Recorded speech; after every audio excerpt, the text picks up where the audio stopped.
Hey, everybody, welcome to our Friday get together where we talk about what's new and coming up with Lipedema. I'm Leslyn Keith.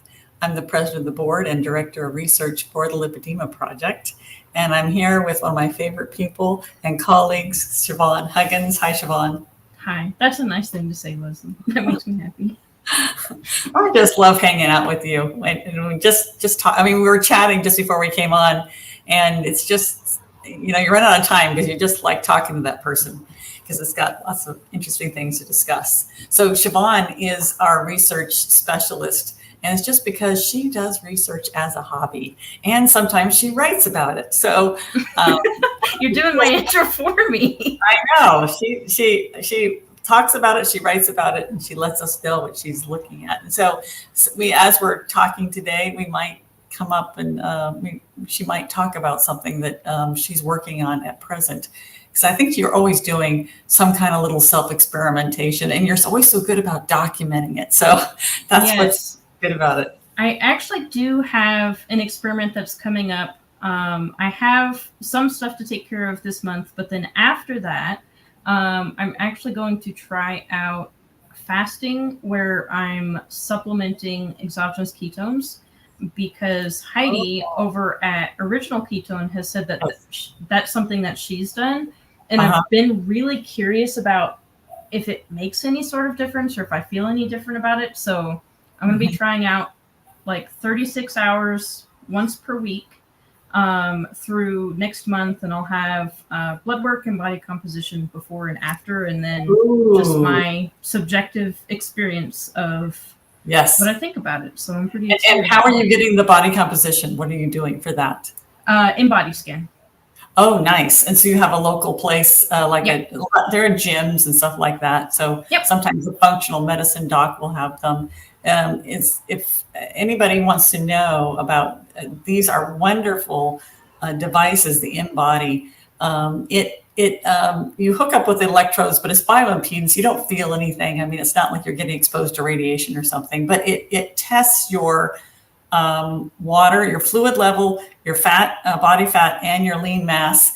And it can do it by body part, which is so cool. So if you want to see, are your legs symmetrical, or does one have more water in it than the other, or something like that? It's really neat way to do a scan.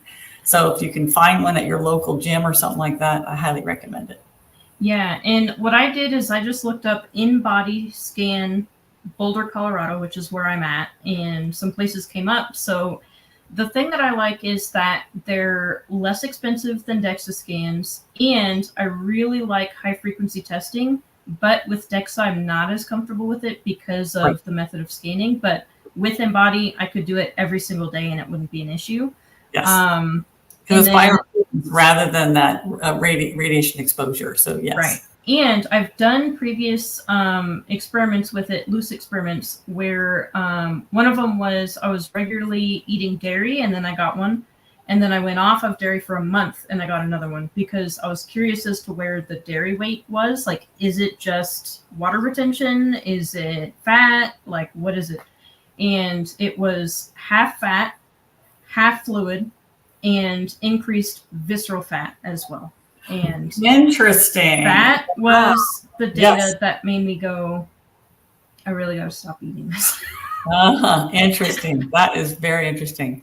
And before we get too far afield, we got to make sure that we let people know it's easy for Siobhan and I to get off onto interesting other stuff. Tamara wants to know, what is it called? It's the InBody scan. Is that what you can find on there? But we want to make sure that we tell you since there is something coming up tomorrow. So we want to make sure we tell you about that. We are doing a free webinar tomorrow. It's an Ask Me Anything. Basically, it is ask us anything about the event that's coming up, our heart-to-heart virtual event that's coming up 27, 28, 29 September.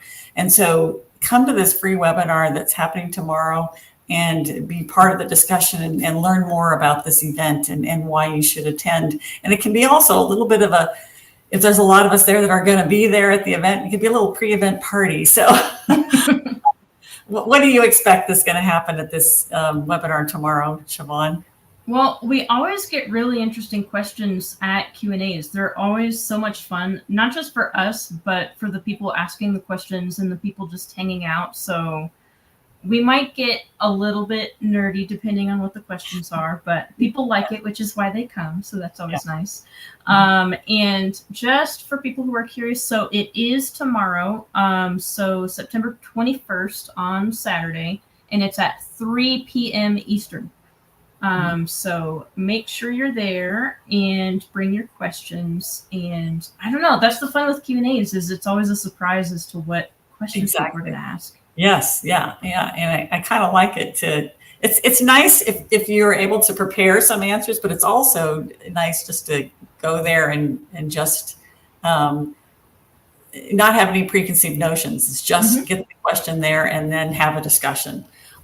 So I think it's going to be a lot of fun. So I hope you can all join us. But that does lead us into a little bit of talking about the virtual event, the 3-day virtual event that we're having on September 27, 28, 29. And that's Friday, Saturday, Sunday, all day for each of those days. I think it goes like 11 o'clock Eastern with some pre stuff, maybe starting at 10 a.m. Eastern until about 5 or 6 p.m. Eastern, plus a little bit of additional stuff after each day for the premium access people.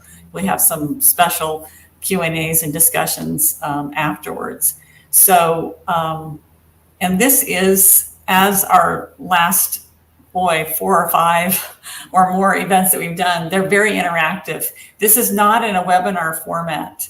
If you're used to Zoom stuff, it's not like the audience has to be all dark and all quiet, right? It's right. We're all there having a discussion together. So it's like a Zoom meeting where everybody is an equal place at the table. But we will have speakers who will be making brilliant presentations. We have Dr. Raymond Parent, who pre-recorded his presentation, and I just got an opportunity to watch it again this morning. And so it's going to be, so he will be there. It'll be Dr. Perry Nicholson will be there. Dr. Stanley Roxon will be there. Our own Dr. Matthew Carmody will be there. I mean, we have some just amazing speakers, and a lot, if you're involved in the Lipedema tribe, a lot of tribe members will be there. Just people like you who have lipedema themselves and have figured out some strategies and are going to share them with you. So I think it's going to be a great opportunity for discussion and collaboration.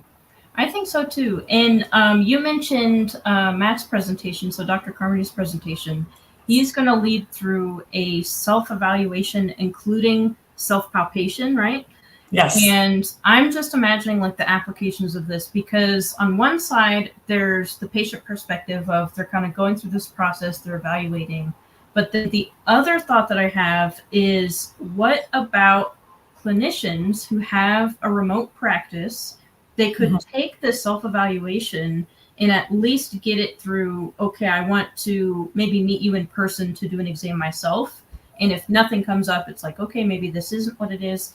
So it's a useful tool both for patients and for doctors, because a lot of people first of all, they don't know about lipedema. So we have to get past that hurdle. But even if they do, they don't necessarily know how to evaluate it. And even if they know some of the visual symptoms, they don't always know how to palpate, because there are certain techniques, there are certain locations that you want to make sure to check, and there are textures that you want to look for. And for some patients, they may not be aware of what type of texture is unusual, because often you don't go up to other people feeling other people's fat. Right. Part of our society. But with really clear, concise descriptions of different types of tissue and the texture you might experience, it's so exciting. I'm really looking forward, especially seeing how the audience is going to react to it and like what people provide. So I'm excited. And can I suggest that if people want to prepare for this fabulous presentation and demonstration by Dr. Carmody, that you can get our paper, Case Definitions for Lipedema Research, a proposed framework for case definitions, because it basically, what Dr. Carmody is going to be doing, it walks through our paper, describes how to palpate and look for and examine and question when you're seeing a patient and trying to discern if they have lipedema. So for the clinicians and interested people who think they might have lipedema, our paper will be very helpful for that. And also, we've distilled our paper, which is quite detailed, but we've distilled our paper into just a one-page handout, front and back, that has all the essentials without a lot of explanation, but all the essentials for doing this self-diagnosis or guiding a clinician that is trying to discern a diagnosis. And so if you want to get a hold of those two papers, or one the handout and one the paper, ahead of time, you'll be ahead of the game for that presentation. If I know that Siobhan is putting the links to those papers down below, if you have difficulty getting those, and I don't know if, Siobhan, you may not have the link for the one pager. I don't. I need to put it in the banners on the back end, so I have it handy, because we talk about it so much. Yeah, so anybody can email me. I had a couple people after we talked about it at the last Friday Facebook Live. Email me at leslyn@lipedemaproject.org, and I will send it to you. It's all of these things that we recommend that you read or you give to your doctor. We have copies of them ourselves. So be sure and let me know if you can't get that, and I'll be happy to send it to you. Yeah, and I just want to take a quick moment to say hello to people who are here. Yes. We have Marilee from the Pacific Northwest. I think Palis, Washington. Yes. Tamara says hello. Uh-huh. And then Christine asked, what's the term in body? You have it exactly correct. And then Tamara said, party. Yes, a big party tomorrow. And incidentally, Tamara is one of our speakers. She'll be on the self-care panel for patients. So she'll be there at the conference. If you ever wanted to meet her, you will be able to have an opportunity. Yes. And B. Rose said, is that link for the webinar? Yes, it is. So the learn.lipedema-simplified.org/free-webinar is a, what is it called? An evergreen or perennial link. So as our new webinars come out, it's that same link, so you can bookmark it and just check in on it occasionally. And one thing we didn't mention, but is always important to make sure that you guys know, is that if you cannot make it tomorrow, sign up anyway, because we will send you the recording to watch later. So if you are interested at all, just sign up, because you can always watch the recording if you can't come live. Mm-hmm. And Karen said hi from Michigan. Hello. And Karen, I'd love to know what part of Michigan you're from. Both my parents are from Michigan. My mom is from Livonia, and my dad is from Dearborn. And they met at the University of Michigan in, where is that? Ann Arbor, Michigan. So, I was never, lived in Michigan, but I know that Michiganders all pick up the hand and they point on the hand where they are from. So, yes. So I think that you're pointing like Wayne right there. Yeah. Karen, love just a point of interest if you want to put where in Michigan you're from. Yes, I've actually spent quite a bit of time in Michigan because my mom's hobby farm is in Michigan. And where is that in Michigan? Or were you pointing to it? I was pointing to the general direction. Okay. Let's see. Doreen asked, is there the opportunity to submit a question for Dr. Perrin to address? So he won't be at the Q&A tomorrow, but I would think if you bring your question to the event, do we have him on one of the Q&A panels?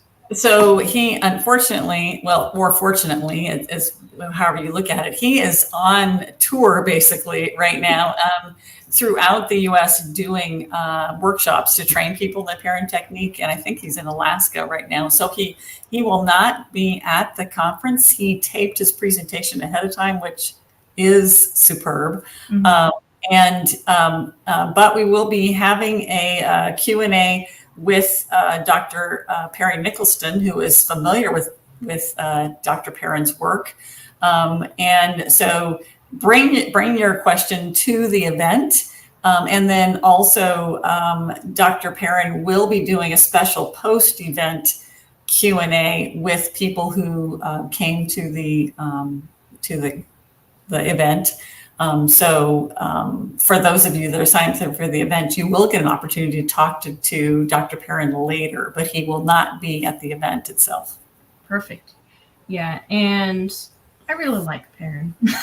So I went to a workshop with the rest of the Lipedema Simplified crew, learning about the kind of things that he's been working on and the theory behind his practice, which I found really super interesting. Mm-hmm. And it updated a lot of things I was thinking about, even beyond lipedema, in terms of things like autoimmune disease and stuff like that. So yes. Very, very interesting stuff. Yes. And he was wonderful at really relating his whole theory about the neurolymphatics and what happens with chronic fatigue syndrome, and related it to people who have lipedema and or lymphedema. So he linked all these things together brilliantly, and you will see that in the presentation that he does that we've recorded for the conference. So please come. It's going to be fabulous. Yeah. So interestingly, I haven't read it yet, but I just saw a paper that came out in Nature that is titled "The Glymphatic System, which is the brain lymphatics, as a nexus between obesity and neurological diseases." So I'm interested to read that. Yeah. Yeah. Yes, I would like to get that myself, because I can see definitely how you can make those links to the neurolymphatics as we think about, well, just we call Alzheimer's type 3 diabetes because it's a metabolic disorder that happens in the brain, right? Mm-hmm. So I can definitely see how the brain lymphatics, the central nervous system lymphatics, and metabolism, how those things can be linked. So that would be very interesting. Thanks for bringing that up. Yeah, I put that in the chat. Unfortunately, it's not open access. So okay. Yeah, I'll have to get access. What year did it come out? This year. It came out, let's see, on, it came out today. Just today. All right. Yeah. This is where you get the most up-to-date information. Yeah. Twitter knows what I like, so it'll give me interesting articles that pop up. If it mentions like the lymphatics, autoimmune disease, obesity, it'll give it to me in my feed. Yeah.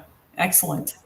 So I'll go to some of my go-to strategies and see if I can get access to that. I'll let you know. That does look like a very interesting article. Yeah. And every once in a while, I mean, they're about $29 for an article, and every once in a while you're going, I just can't wait. I'm going to have to pay the money because I want to get that now.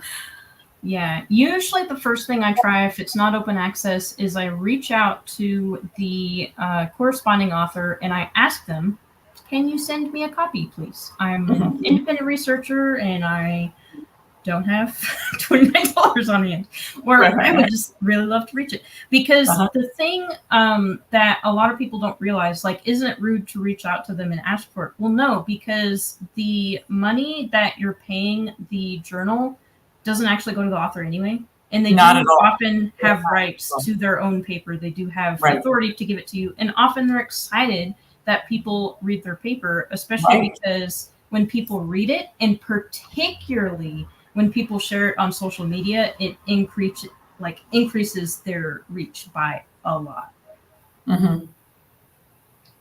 So. Yeah, and I was just checking to see if it's available on ResearchGate. That's where I put all of my papers, and sometimes if this that author is also on ResearchGate, then it's an easy way to contact the author, just because they're both on that same platform, and I do not see them on ResearchGate. So Yeah, I think I'll shoot him an email and see. Yeah. And then Karen said, I'm in Port Huron, but grew up in Dearborn. Yes. And then Doreen said, I've recently started working with a certified massage therapist and am wondering if it improves migraines. Mm-hmm. Interesting. Yeah. And I definitely have heard about that anecdotally. Mm-hmm. Particularly if you know what the etiology of migraines is just poorly understood, kind of like lipedema. And so, but if it is a vascular condition, then you would think doing manual lymph drainage, well, draining the lymphatics out of your head and neck should help with migraines. And so I've heard anecdotally that it is good, but I don't think that there's any yet any empirical data that states that this is definitely a benefit. Yeah, and I've seen a few things in terms of ketogenic diets helping with migraine, which opens up about like 10 billion different things that could be causing it if that's the case. So I've heard one theory that it might be an energy regulation issue in the brain. So the reason that you have the light sensitivity and the sound sensitivity and you try to go to a dark room and not look at anything or listen to anything is you're decreasing the energy load on the brain by decreasing how much you have to process. And then that might relate to things like magnesium deficiency, which is very, very common nowadays. Could be related to other nutrient deficiencies. Angela Stanton really talks about the potassium. Mm-hmm. That it is an issue with that. And she wants you to have about 4,700 milligrams per day. And it's very hard to get that much potassium. Yeah. But she has a prototype that, or a phenotype that she calls the migrainer. And she thinks that this particular person, maybe genetic profile, tends to get easily depleted of electrolytes like potassium, and they are more sensitive to that. And so I think it is, just like you're saying, it potentially is a nutrient or a micronutrient deficiency. Mm-hmm. Yeah, I'm hoping the research into migraines, I mean, I know it is continuing because I've seen newer papers coming out about it, particularly the nutrition aspect of it and the metabolism aspect. So I think we're getting somewhere. Yeah. But yeah, I'd be curious about lymphatic drainage in migraine. My suspicion is that it might help, but I have no evidence to base that off of. And there was an interesting correlation that was kind of accidentally found with people who have a patent foramen ovale, a PFO, which is the hole in your heart between the chambers that's supposed to close as soon as you're born. And some people it doesn't completely close. And that leakage through there can allow debris to go to your brain and can cause migraines. And they just happened to find out, people that had this defect corrected as an adult. And then, a couple months later, they're having their follow-up and said, I don't know what's going on, but I haven't had any more migraines. It seems to coincide with the surgery. So could be something there too. So there's a lot of conditions that we're learning about now that seem to be, there's debris going where it shouldn't go.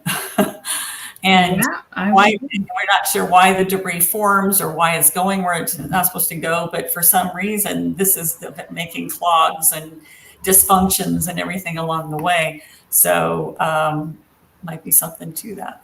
Yeah.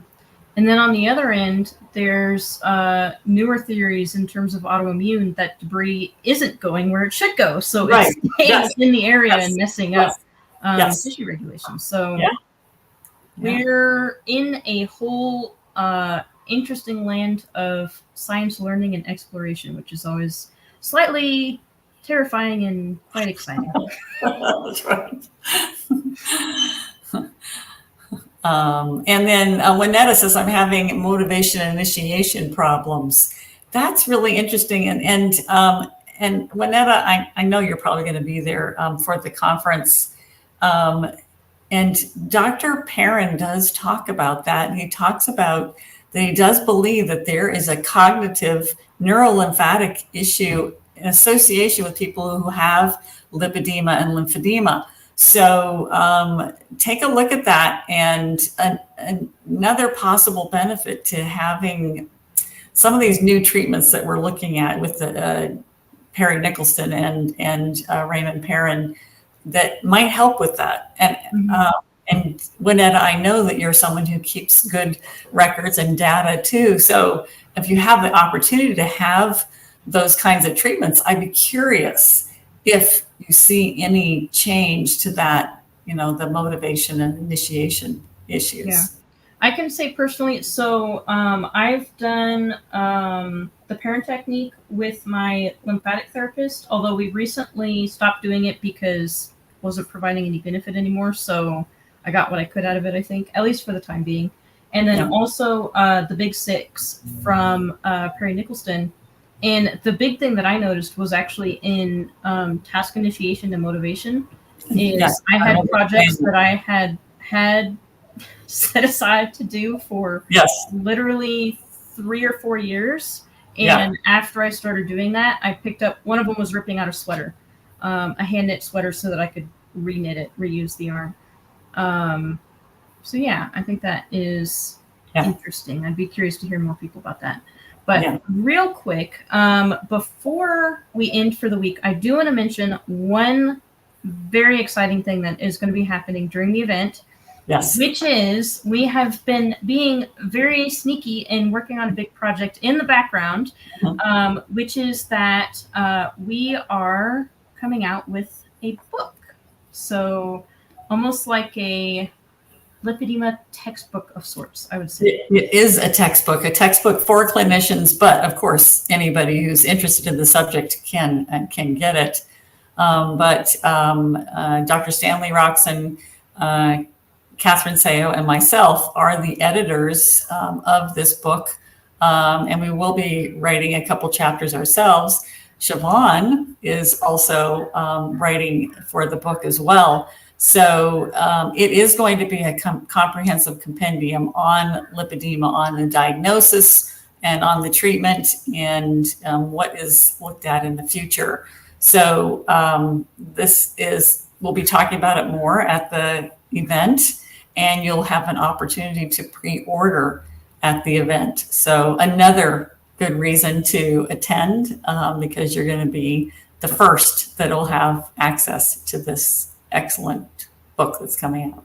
Yeah, I am very excited for this to come out, not only because I'm working on it, which is also exciting in itself, but because when I was diagnosed, this is exactly the type of book that I would have wanted. I would have wanted all of the possible experts to come together, write about the aspects that they know best, what to do about it, something I can give to my clinician, something that I can read for myself, something that's accessible, it's up to date, and it's scientifically oriented, and just all in one place. Because when I was diagnosed, the issue that I had is that there wasn't anything like that. I had to go to PubMed, which I don't mind doing, but I read through a whole bunch of different papers from different teams with different perspectives and all of this stuff. So finally getting to a place where we have the book on lipedema, and I'm sure there will be future editions later, but Well, it'll have to be. And this is the problem when you're putting together a book. Even we have clinicians from around the world that are participating in writing chapters.